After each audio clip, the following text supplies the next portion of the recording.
It was a quiet Tuesday night when Alex Carter first heard the noise. He had been dozing off on his couch, the faint hum of the TV in the background, when the sound of metal scraping against concrete jolted him awake. At first, he thought it was just his imagination, but then he heard it again, a distinct clatter coming from his garage. Alex rubbed his eyes, trying to shake off the grogginess. He grabbed his phone and opened the security app, pulling up the live feed from his garage camera. What he saw made his heart skip a beat. There, in the dimly lit garage, was a man short, stocky, and wearing a hoodie that obscured most of his face. He was hunched over Alex's prized possession, a sleek, black 1967 Chevrolet Impala that Alex had spent years restoring. The man was fumbling with the car door, trying to pry it open with a crowbar. Alex's first instinct was to call the police, but then he remembered something that made him pause. The car wasn't just any car, it was part of a sting operation. The local police had wired it with tracking devices, hidden cameras, and a remote kill switch. They had been waiting for weeks for a professional car thief to take the bait, but this guy didn't look like a pro. He looked desperate. Alex watched as the man finally managed to get the car door open. He slid into the driver's seat and began rifling through the glove compartment. Alex could see the man's face, now mid-40s, unshaven, with a look of determination that bordered on desperation. This wasn't just a random theft. This guy had a plan. The man pulled out a set of keys from his pocket and inserted them into the ignition. Alex's heart raced as he watched the man turn the key. The engine roared to life, and for a moment, Alex thought the man might actually get away with it. But then he remembered the kill switch. With a quick tap on his phone, Alex activated the remote kill switch. The engine sputtered and died. The man's face twisted in confusion and then anger. He tried to start the car again, but it was no use. The car was dead. Alex couldn't help but laugh. This wasn't how the sting operation was supposed to go, but it was certainly entertaining.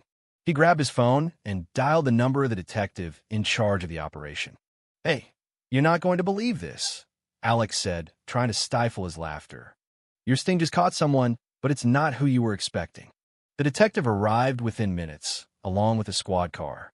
By then, the man had given up on the car and was trying to force open the garage door.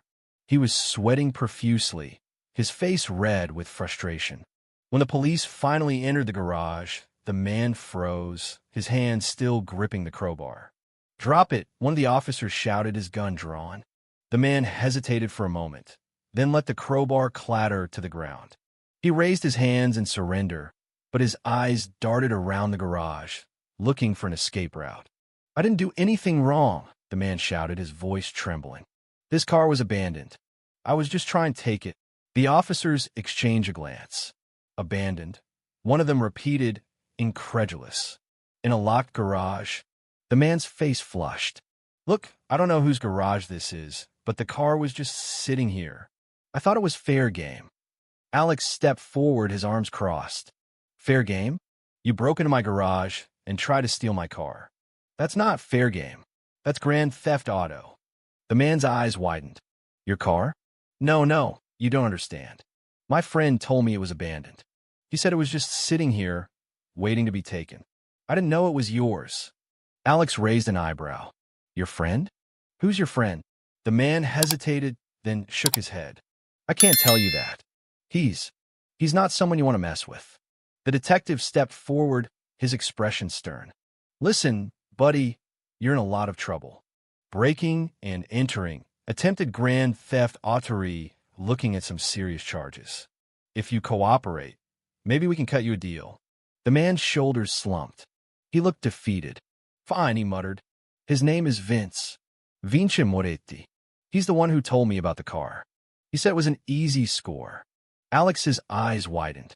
Vince Moretti was a well-known name in the criminal underworld. He was a high-profile car thief who had been evading the police for years. If this man was connected to Vince, then the sting operation might have just hit the jackpot. As the police hauled the man away, Alex couldn't help but feel a sense of satisfaction. The sting operation had taken an unexpected turn, but it had worked. They had caught someone connected to Vince Moretti, and that was a big deal. But Alex's night was far from over. As he was talking to the detective, another car pulled up to his house. It was an old, beat-up sedan with tinted windows. The car parked a few houses down, and two men got out. They were dressed in dark clothing, and they moved with a purpose that made Alex's stomach churn. "Detective," Alex said, nodding toward the car. "We've got company." The detective glanced over and immediately tensed. "That's them," he said quietly. "That's Vince's crew." The two men were now walking toward Alex's house, their eyes scanning the area. One of them had a duffel bag slung over his shoulder, and the other was carrying a crowbar. They were clearly here for the car. The detective quickly radioed for backup, but before the other officers could arrive, the two men reached the garage. They didn't even hesitate, they just walked right in, as if they owned the place. Alex watched from the security feed as the two men approached the car. They were more methodical than the first guy, checking the doors and windows for any signs of a trap. One of them even pulled out a small DVYC and began scanning the car for tracking to VYCS. "They're professionals," Alex muttered. "They know what they're doing." The detective nodded. "Let's see how they handle the kill switch." As if on cue, one of the men slid into the driver's seat and tried to start the car. The engine roared to life, but just as before, Alex activated the kill switch. The engine died, and the man's face twisted in frustration. "What the hell?" he muttered, slamming his fist against the steering wheel. The other man leaned in, his voice low. "We got to get out of here. This is a setup." But before they could make a move, the police arrived. The two men tried to run, but they were quickly surrounded. One of them managed to get a few punches in, but it was no use. Within minutes, they were both in handcuffs. As the police loaded the two men into the squad car, Alex couldn't help but feel a sense of relief.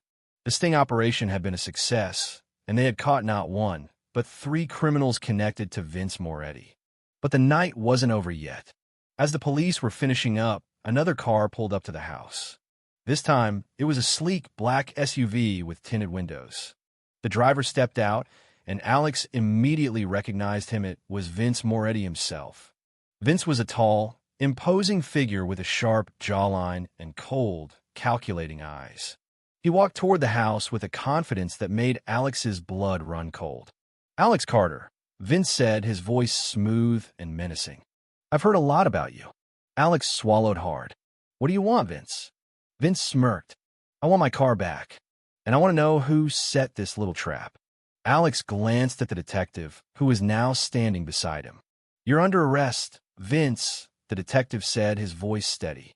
"We've got you on multiple charges." Vince laughed, a deep, throaty laugh that sent chills down Alex's spine. "You think you can arrest me? You think this little stunt of yours is going to stop me? You're wrong." Before anyone could react, Vince pulled out a gun and fired a shot into the air. The sound echoed through the quiet neighborhood, and everyone froze.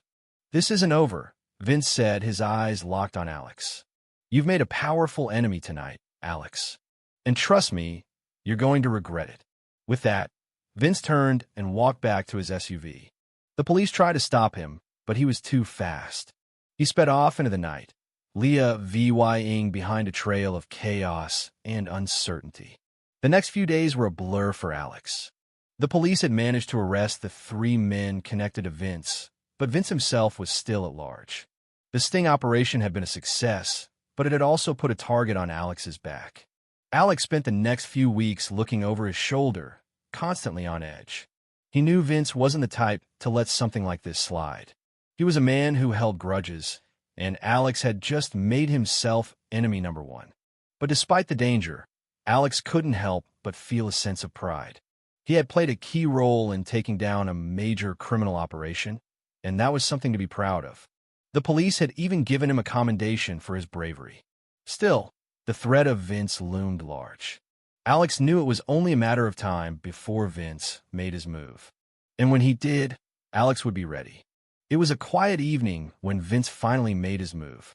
Alex was sitting in his VYing room, watching TV, when he heard a noise outside.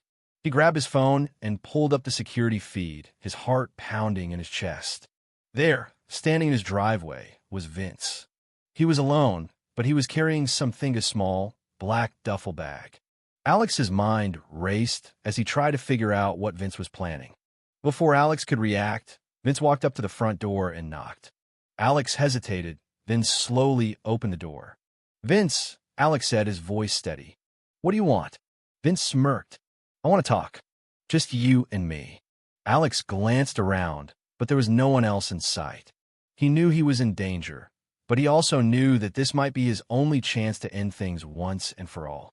"Fine," Alex said, stepping aside to let Vince in. "Let's talk." The conversation that followed was tense, to say the least. Vince made it clear that he wasn't going to let Alex off the hook. He wanted revenge, and he was willing to do whatever it took to get it. But Alex wasn't about to back down. He had faced danger before, and he wasn't going to let Vince intimidate him. The two men traded threats, each one trying to outmaneuver the other. In the end, it was Alex who came out on top. He managed to outsmart Vince, using the same quick thinking that had helped him during the sting operation. Vince was arrested, and Alex was finally able to breathe a sigh of relief. The nightmare was over. Vince was behind bars, and Alex could finally move on with his life. But he knew that he would never forget the night that changed everything, the night of chaos. In the weeks that followed, Alex's life returned to normal. The police had dismantled Vince's operation, and the neighborhood was safer than ever. Alex even managed to repair the damage to his garage, though the memories of that night would always linger. But despite everything, Alex couldn't help but feel a sense of pride. He had faced danger head-on and come out victorious. He had proven that even an ordinary person could make a difference. And as he sat in his living room, watching the sun set over the quiet neighborhood, Alex knew that he was ready for whatever came next. The night of chaos was behind him, and a new beginning was just around the corner.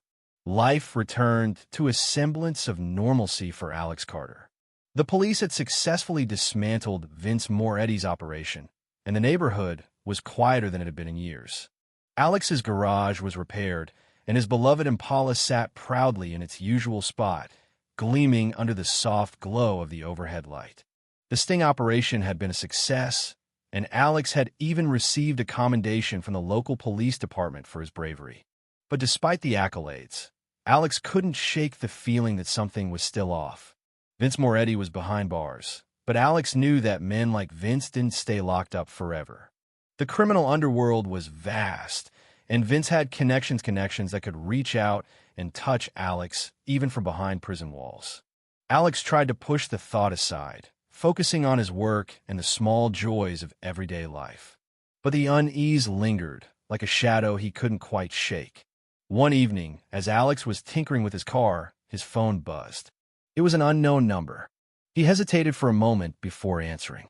"Alex Carter," a gruff voice said on the other end. It wasn't Vince. Alex would have recognized that voice anywhere, but it was someone who clearly knew who he was. "Who is this?" Alex asked, his guard immediately up. "Let's just say I'm a friend of a friend," the man replied. "And I'm here to give you a warning.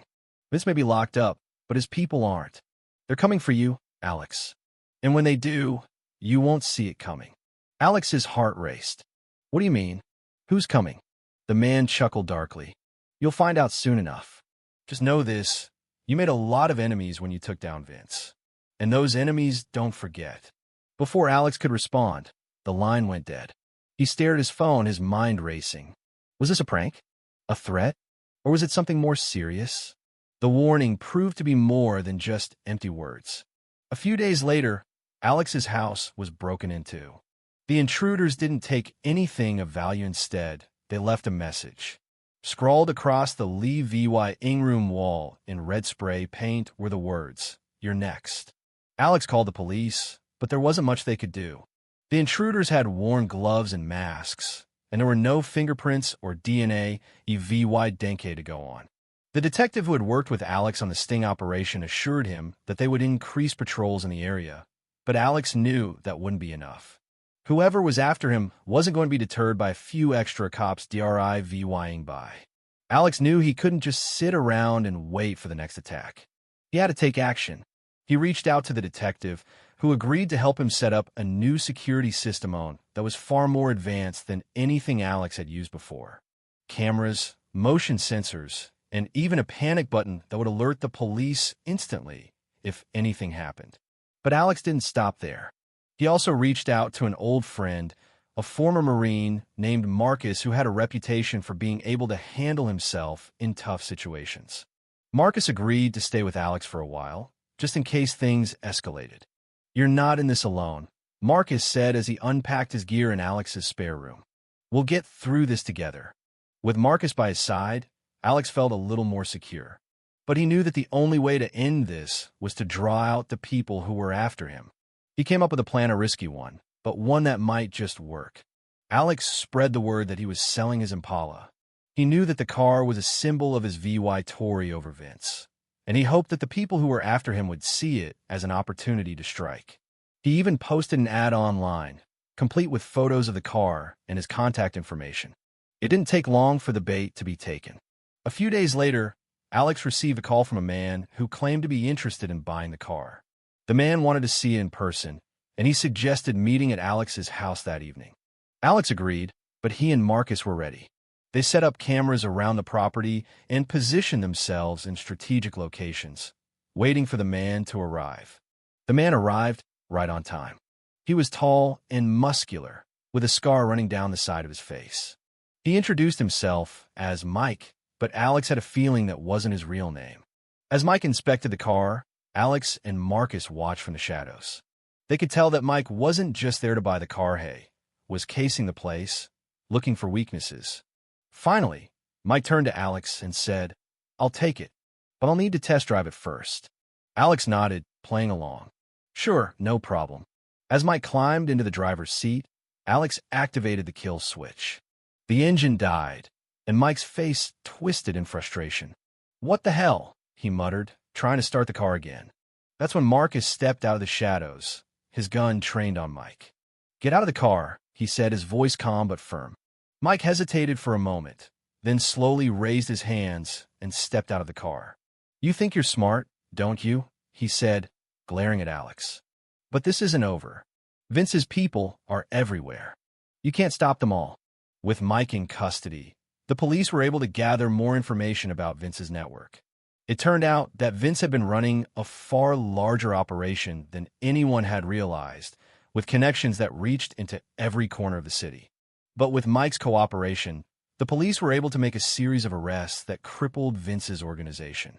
As for Vince himself, he was transferred to a maximum security prison far away from the city.